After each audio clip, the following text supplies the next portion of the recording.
Good morning dear student. Second unit के अंदर प्रमुख राजनीतिक अवधारणाओं में हम 2 चैप्टर कंप्लीट कर चुके हैं। पहला चैप्टर था हमारा राजनीतिक समाजीकरण और सेकंड चैप्टर था हमारा राजनीतिक संस्कृति। आज हमारे तीसरे चैप्टर के बारे में चर्चा रहेगी। तीसरा चैप्टर है विद्यार्थियों राजनीतिक सहभागिता। राजनीतिक सहभागिता, राजनीतिक सहभागिता। प्यारे विद्यार्थियों, मैं पहले ही बता चुका हूं आपको, ये तीनों चैप्टर मिला करके आपके 10 नंबर का पाठ्यक्रम है। तीनों चैप्टर कंप्लीट करने से ये हमारे 10 नंबर कंप्लीट हो जाते हैं, जिसमें राजनीतिक समाजीकरण और राजनीतिक संस्कृति के बारे में हम पढ़ चुके हैं। आज हमारी चर्चा रहेगी विद्यार्थियों राजनीतिक सहभागिता। इसी कड़ी में ही कि देखिए राजनीतिक समाजीकरण क्या है। समाज में रह करके जो हम राजनीति के बारे में ज्ञान व जानकारी प्राप्त करते हैं उसे हम राजनीतिक समाजीकरण कहते हैं। राजनीतिक संस्कृति क्या है? राजनीति सदस्यों की मनोवृत्तियों की अभिव्यक्ति है। राजनीति के प्रति जो समाज में सदस्य हैं उनकी मनोवृत्तियों की अभिव्यक्ति है, उनकी थिंकिंग क्या है। जो हमारे विश्वास, मूल्य, भावनाएं राजनीति के प्रति विकसित होती है, इनके पीछे कौन जिम्मेदार हैं? राजनीतिक संस्कृति जिम्मेदार हैं। जब राजनीतिक समाजीकरण होगा, राजनीतिक संस्कृति हमारी लोकतांत्रिक तरीके से आगे बढ़ेगी, तो राजनीति में लोगों की भागीदारी बढ़ेगी। ठीक है ना? तो राजनीतिक सहभागिता का अर्थ क्या है विद्यार्थियों? राजनीतिक सहभागिता का अर्थ, सहभागिता का अर्थ, मीनिंग ऑफ पॉलिटिकल पार्टिसिपेशन,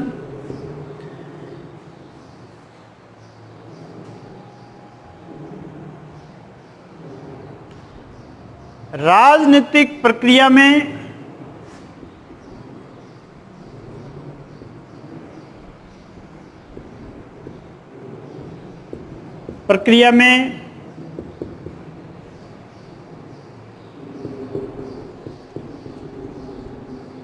लोगों की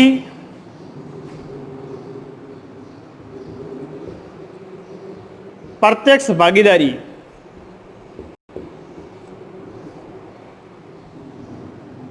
राजनीतिक सहभागिता है। राजनीतिक सहभागिता है। प्यारे विद्यार्थियों, राजनीतिक सहभागिता से तात्पर्य यह है कि जो पॉलिटिकल एक्टिविटी जो भी होती है, राजनीतिक क्रियाएं, प्रक्रिया, राजनीतिक कार्य, नीति निर्माण, इन सब में लोगों की जो प्रत्यक्ष भागीदारी है, प्रत्यक्ष भागीदारी जो हैं वो क्या कहलाती है? राजनीतिक सहभागिता कहलाती है। क्या कहलाती है? राजनीतिक सहभागिता। अब राजनीतिक क्रिया कौन सी? भले नीति निर्माण से संबंधित हो, कानूनों को लागू करने से संबंधित हो, सरकार के निर्णय हो, कोई नियम कानून बनाने की बात हो, स्थानीय स्तर पर हो, राष्ट्रीय स्तर पर हो, राज्य स्तर पर हो, इन सभी में लोग जो प्रत्यक्ष तरीके से अगर पार्टिसिपेशन करते हैं, भागीदारी निभाते हैं, तो वो उनकी कैसी भागीदारी है? राजनीतिक सहभागिता है। कैसी भागीदारी है? राजनीतिक सहभागिता कहते हैं।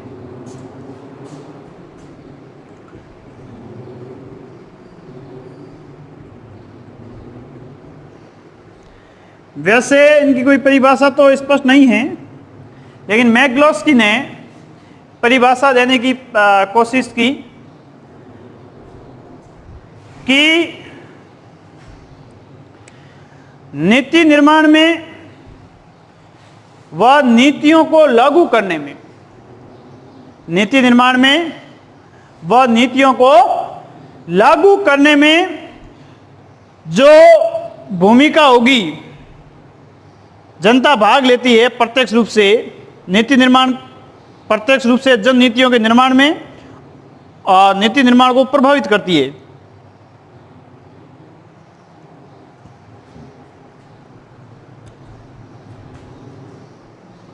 जनता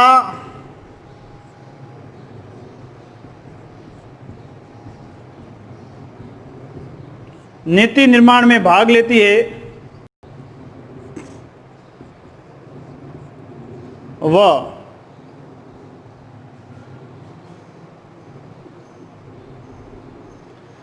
नीति निर्माण प्रक्रिया को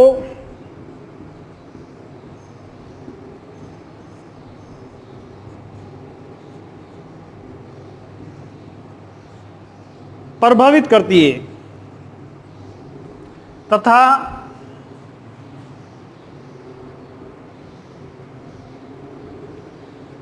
सत्ताधारी की मनमर्जी पर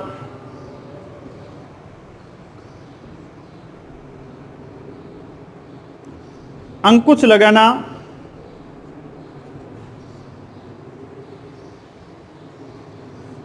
राजनीतिक सहभागिता है। राजनीतिक सहभागिता है। भाई जनता एक तो नीति निर्माण में भाग लेती है, सरकार क्या कानून बनाती है, ठीक है ना, और नीति निर्माण को प्रभावित करती है। ऐसा कोई निर्णय नहीं हो जो जनता के हितों की उपेक्षा करता हो, और सत्ताधारी जो है अपनी मनमर्जी नहीं कर सके, उन पर अंकुश लगाती है। इस प्रकार से जब जनता प्रत्यक्ष रूप से राजनीति के अंदर भागीदारी निभाती है तो उसे हम क्या कहते हैं, राजनीतिक सहभागिता। अगर भाग नहीं लेते हैं तो हम कहेंगे राजनीतिक उदासीनता। क्या कहेंगे, राजनीतिक उदासीनता। और भाग लेती है तो क्या कहेंगे, राजनीतिक सहभागिता। राजनीतिक सहभागिता और राजनीतिक उदासीनता ये एक दूसरे का विपरीत शब्द है। अब जनता प्रत्यक्ष दृष्टि से तो ये जो विद्यार्थियों राजनीतिक सहभागिता है ये लोकतंत्र में ही संभव हो सकती है, जहां पे पॉलिटिकल फ्रीडम हो, राजनीतिक स्वतंत्रता हो। राजतंत्र शासन व्यवस्था में कुलीन तंत्र, तानाशाही, ऐसी शासन व्यवस्था में हम राजनीतिक सहभागिता की आशा नहीं कर सकते। लोकतंत्र के अंदर जनता अपना शासनाध्यक्ष स्वयं चुनती है। अब चुनाव प्रक्रिया में भाग लेना, मतदान करना, स्वतंत्र होकर के मतदान चुनाव लड़ना, राजनीतिक दल बनाना, ये सारी प्रकार की पॉलिटिकल फ्रीडम जो है, राजनीतिक स्वतंत्रता जो है, इन्हीं से ही राजनीतिक सहभागिता को बढ़ावा मिलता है इनडायरेक्टली। लेकिन बिना पॉलिटिकल फ्रीडम से विद्यार्थियों राजनीतिक सहभागिता संभव नहीं है। अगर उत्तरी कोरिया के अंदर किम जोंग को कोई कहे कि नहीं अब डेमोक्रेसी हमारे यहां पर होनी चाहिए, ये लंबा आपकी तानाशाही शासन हमसे सहन नहीं होगा, ऐसा कोई नेतृत्व करने वाला होगा, मौत के घाट उतार दिया जाएगा ताकि कोई और आवाज नहीं उठा सके, ऐसी हालात है। तो वहां पर आप पॉलिटिकल पार्टिसिपेशन की बात करेंगे कि भाई नीति निर्माण में हमारी भागीदारी होगी या नीति निर्माण सत्ताधिकारी की मन मर्जी पर अंकुश लगाएंगे, ऐसा संभव नहीं है। तो ये लोकतांत्रिक शासन व्यवस्था में ही राजनीतिक सहभागिता देखने को मिलती है विद्यार्थियों। एक नंबर का क्वेश्चन पूछ ले आपको कि किस देश के अंदर राजनीतिक सहभागिता की शुरुआत हुई, तो स्विट्जरलैंड।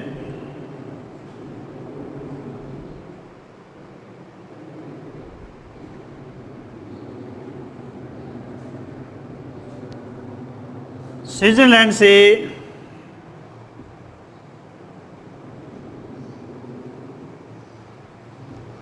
राजनीतिक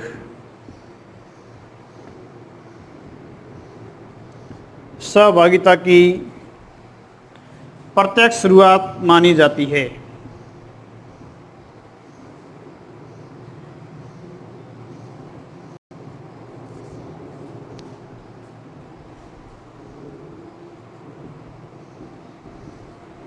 क्यों?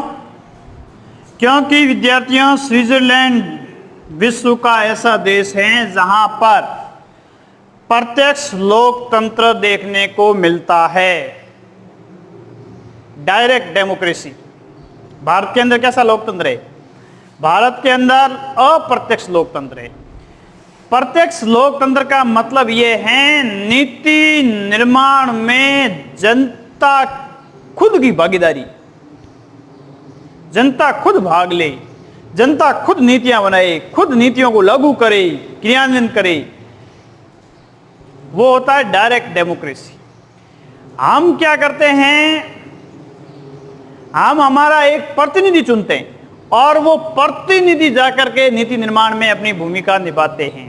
जैसे देश में बात की जाए तो हम हमारे क्षेत्र से लोकसभा सदस्य एमपी मेंबर ऑफ पार्लियामेंट चुनेंगे।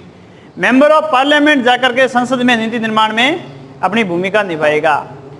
इसी प्रकार विधानसभा के अंदर हम एमएलए चुनेंगे अपने क्षेत्र का, मेंबर ऑफ लेजिस्लेटिव असेंबली, वो जाकर के लेजिस्लेटिव असेंबली के अंदर नीति निर्माण में अपनी भूमिका निभाएगा। तो ये इनडायरेक्ट डेमोक्रेसी, अप्रत्यक्ष लोकतंत्र है, प्रत्यक्ष लोकतंत्र नहीं है। जनता खुद जाकर के नीति निर्माण नहीं करती है। लेकिन स्विट्जरलैंड के अंदर क्या होता है, कई मामलों के अंदर जनता स्वयं जो है नीति निर्माण में डायरेक्टली भूमिका निभाती है। भारत जैसे बड़े देशों के अंदर डायरेक्ट डेमोक्रेसी संभव नहीं है। तो ये स्विट्जरलैंड छोटे देशों में संभव था, लेकिन आज स्विट्जरलैंड में भी कुछ कैंटन जिले जिसको हम बोलते हैं वहां ही डायरेक्ट डेमोक्रेसी देखने को मिलती है। पूरे देश के अंदर आज वहां पे डायरेक्ट डेमोक्रेसी, प्रत्यक्ष लोकतंत्र नहीं है, कुछ कैंटनों में ही विद्यमान रह गया है। तो स्विट्जरलैंड से राजनीतिक सहभागिता की प्रत्यक्ष शुरुआत मानी जाती है क्योंकि वहां पे डायरेक्ट डेमोक्रेसी थी। आपको पूछ ले कि प्रत्यक्ष लोकतंत्र का उदाहरण है तो स्विट्जरलैंड देश, राजनीतिक सहभागिता की शुरुआत मानी जाती है स्विट्जरलैंड से। ठीक है, तो नीति निर्माण में जनता खुद भागीदारी निभाए डायरेक्ट, तो वो होता है विद्यार्थियों प्रत्यक्ष लोकतंत्र। जैसे मैं आपको बताऊं भारत के अंदर पंचायती राज है। पंचायती राज के अंदर ग्राम सभा का जो आयोजन होता है, अब ग्राम सभा जो होती है गांव की, ग्राम सभा में कोई प्रस्ताव पारित किया जाता है, वो प्रस्ताव आगे जाकर के लागू होता है, यानी वहां गांव में वो कानून लागू होता है। ग्राम सभा में कौन भाग लेते हैं? वहां गांव के सभी नागरिक जिनका नाम वोटर लिस्ट में हैं, वे सब भाग लेते हैं। सब कह सकते हैं नहीं भाई यहाँ गांव में सड़क बननी चाहिए, या यहाँ पर ये पानी की टंकी बननी चाहिए, ठीक है ना, कि नहीं बननी चाहिए, यहाँ पर जो है 20 रास्ते के अंदर ये कीचड़ वगैरह होगा इसलिए यहाँ सही नहीं है, वहाँ सही है। अब ये निर्णय जनता खुद लेती है और फिर प्रस्ताव पारित होता है और वो प्रस्ताव आगे जाकर के कानून बन जाता है, टंकी निर्माण का कार्य शुरू हो जाता है। तो ये डिसीजन किसने लिया? जनता स्वयं ने लिया, इनडायरेक्ट।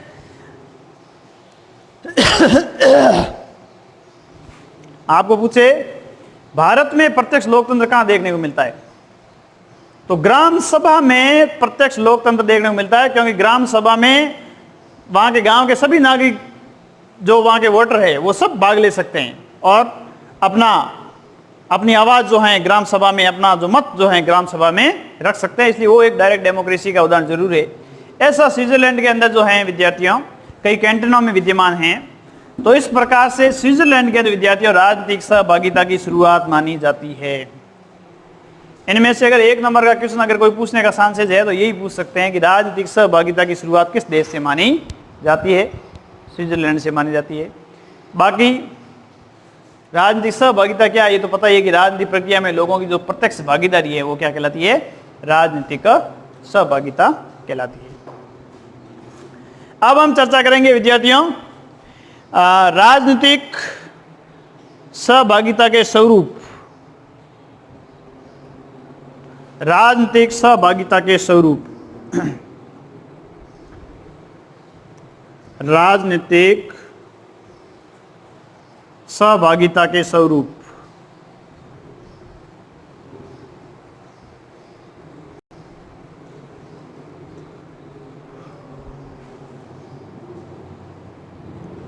दो प्रकार के स्वरूप है विद्यार्थियों। एक स्वरूप है विकास परक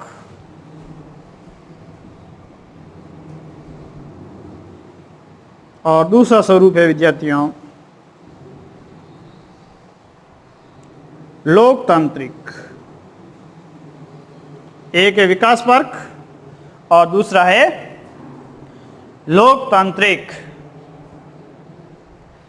विकास परक से तात्पर्य यह है विद्यार्थियों कि जैसे वोट देना, चंदा देना, रैली निकालना, विरोध प्रदर्शन करना आदि राजनीतिक सहभागिता के औजार है।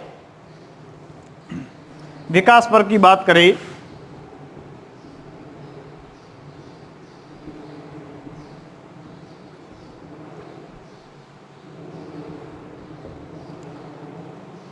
रैली निकालना,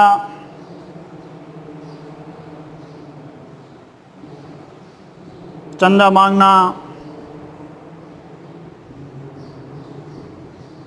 वोट देना,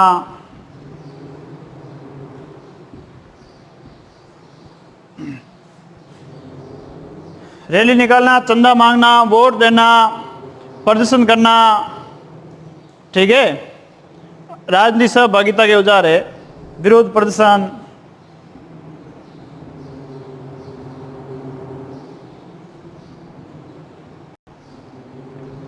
आदि राजनीतिक सहभागिता के औजार है।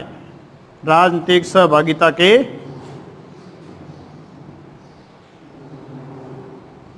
औजार है। यानी यहां विकास परक का मतलब भी राजनीतिक सहभागिता की शुरुआत होती है। लोगों की रैली निकालते हैं, ठीक है ना, किसी पॉलिटिकल पार्टी का सपोर्ट करते हैं या चंदा मांगने जाते हैं कि इस पार्टी को भाई चंदा दो, ठीक है ना, हम इसके यूथ ब्रिगेड के लीडर हैं, वो हैं, वोट देना है आपको, इस पार्टी को वोट दिलाना है, विरोध प्रदर्शन करना है, ठीक है ना, कि भैया पेट्रोल और डीजल के दाम बढ़ गए, चलो जगह जगह विरोध प्रदर्शन करते हैं। ये पता नहीं कि इस पेट्रोल डीजल के भाव बढ़ाने में हमारी भी तो भूमिका है, लेकिन वो नहीं, दूसरे विपक्ष को, विरोधी सरकार को नीचा दिखाना। तो ये जो हैं यहां विकास परक का मतलब है यहां राजनीतिक सहभागिता की धीरे धीरे क्या हो रही है? शुरुआत हो रही है, ठीक है ना। इन प्रक्रियाओं के माध्यम से विद्यार्थियों वे भूमिका निभाने की कोशिश करते हैं। तो राजनीतिक गतिविधियां व उत्तरदायित्वों में वृद्धि के साथ राजनीतिक सहभागिता में भी वृद्धि हुई है। राजनीतिक गतिविधियों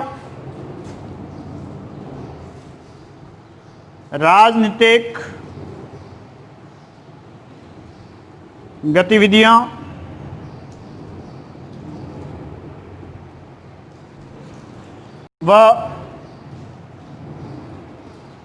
उत्तरदायित्व में वृद्धि के साथ राजनीतिक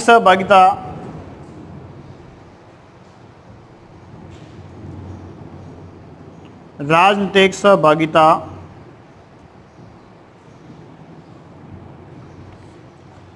में वृद्धि हुई है।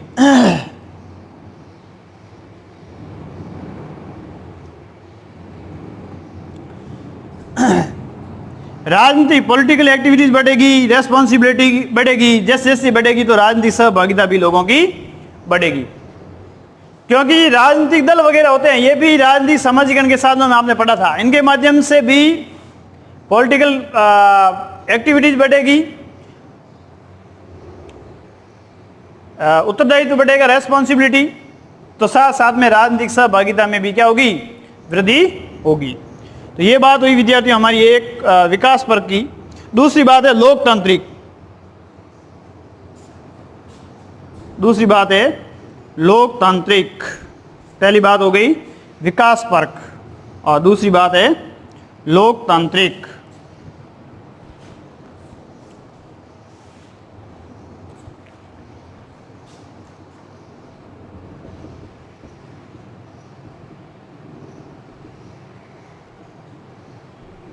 लोकतांत्रिक स्वरूप की बात करें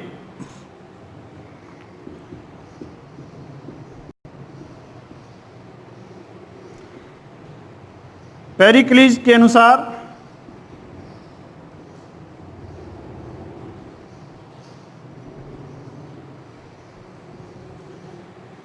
पेरिक्लीज ने भी यही बताई कि भाई लोगों की भागीदारी जो है प्रजातांत्रिक निर्णयों में जनता की भागीदारी लोकतंत्र की अनिवार्य शर्त है।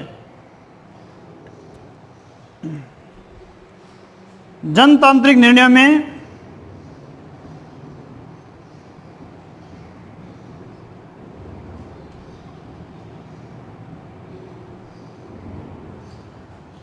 जनता की भागीदारी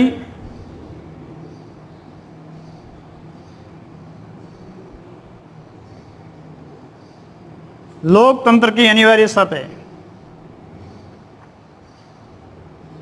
लोकतंत्र की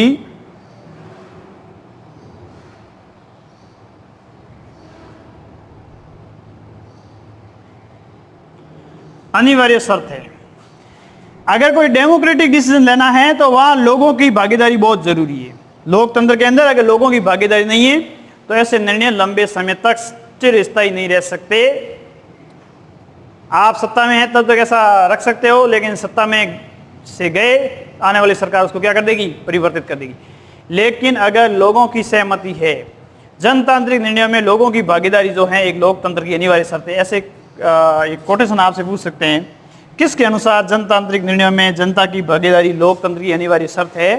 ऐसा किसने कहा? पेरिक्लीज ने कहा। किसने कहा? पेरिक्लीज ने कहा।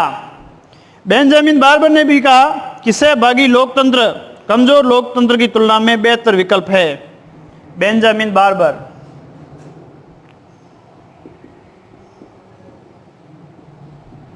बेंजामिन बार्बर सहभागी लोकतंत्र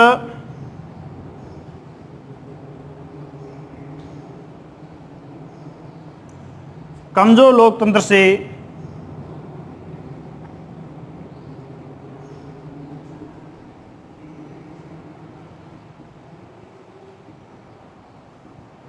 बेहतर विकल्प है।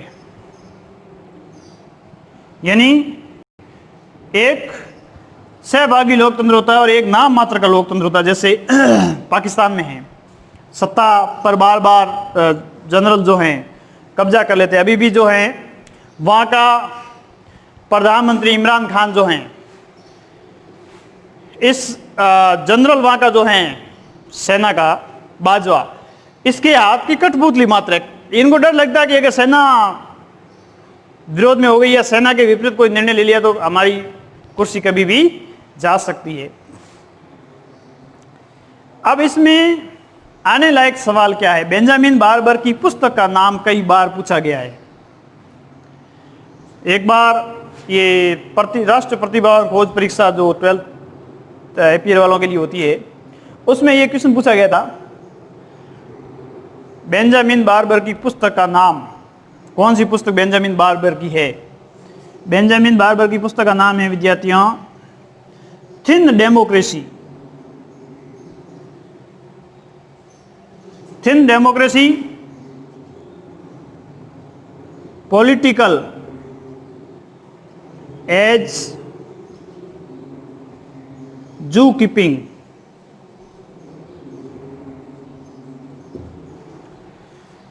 Thin democracy political as zoo keeping. Thin democracy का मतलब क्या होता है? एक कमजोर लोकतंत्र जहां राजनीति जो है एक जू कीपिंग की भूमिका निभाती है।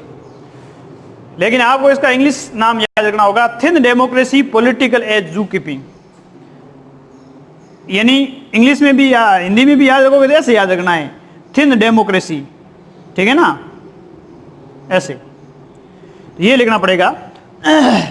किताब का नाम है थिन डेमो, क्योंकि ये पूछा गया हिंदी के अंदर क्वेश्चन ऐसे लिखा हुआ था, थिन डेमोक्रेसी ऐसे, पॉलिटिकल एज जू कीपिंग पुस्तक किसकी है, ठीक है ना। ऐसा नहीं है कि भाई कमजोर लोकतंत्र राजनीति, ऐसा कोई हिंदी ट्रांसलेशन नहीं है, क्योंकि पॉलिटिकल के अंदर जो किताब का नाम होता है वो इंग्लिश वर्जन में ही होता है और वो उसी आधार पर ही पूछा जाता है।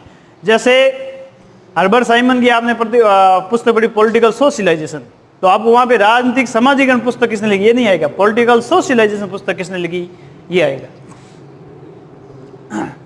तो thin democracy political as zoo keeping पुस्तक किसने लिखी? तो आपका आंसर होगा thin democracy political as zoo keeping पुस्तक जो है विद्यार्थियों बेंजामिन बारबर ने लिखी। किसने लिखी? बेंजामिन बारबर ने लिखी। अब वापस ध्यान से सुनिए, आने लायक बात, एक राजनीतिक सहभागिता का अर्थ याद कर लो। राजनीतिक सहभागिता की शुरुआत अर्थ में मैग्लोस्की की परिभाषा में कोई ज्यादा अंतर नहीं है। कहां से शुरुआत हुई? स्विट्जरलैंड से हुई। राजनीतिक सहभागिता के स्वरूप को मोटे तौर पे कितने भागों में बांटा जा सकता है? दो भागों में। एक इनका विकास परक स्वरूप है, एक लोकतांत्रिक स्वरूप है। विकास परक स्वरूप का मतलब है जैसे रैलियां निकालना, चुनाव में भाग लेना, चंदा देना, विरोध प्रदर्शन करना, ये शुरुआत होती है, वहां से राजनीतिक सहभागिता का डेवलपमेंट हो रहा होता है, विकास परक शुरुआत। फिर राजनीतिक सहभागिता के लिए दूसरा स्वरूप क्या जरूरी है? डेमोक्रेटिक होना जरूरी है, क्योंकि तानाशाही शासन के अंदर, कुलीन तंत्र के अंदर, या कह सकते हैं अपना राजतंत्र के अंदर एरिस्टोक्रेसी, ठीक है ना, मोनार्सी, डिक्टेटरशिप, ऐसी शासन व्यवस्था के अंदर आप राजनीतिक सहभागिता की आशा नहीं कर सकते। तो पेरिक्लीज ने जो बात बताई कि भाई जनतांत्रिक निर्णय में जनता की भागीदारी जो है लोकतंत्र की क्या है? अनिवार्य शर्त है। बेंजामिन बारबर ने भी कहा कि भाई सहभागी लोकतंत्र जो है कमजोर लोकतंत्र से बेहतर विकल्प है। और फिर पुस्तक का नाम आपसे पूछ सकते हैं, बेंजामिन बारबर की पुस्तक का नाम बताइए। Thin democracy political as zoo keeping पुस्तक है किसकी? किसकी पुस्तक है? ये पुस्तक किसकी है? बेंजामिन बारबर की है। किसकी है? बेंजामिन बारबर की है। तो इस प्रकार से विद्यार्थियों ये हो गया हमारे राजनीतिक सहभागिता के दो स्वरूप, राजनीतिक सहभागिता की परिभाषा, राजनीतिक सहभागिता का अर्थ। अगली क्लास में हम पढ़ेंगे विद्यार्थियों राजनीतिक सहभागिता के जो दो तरीके हैं उनके बारे में।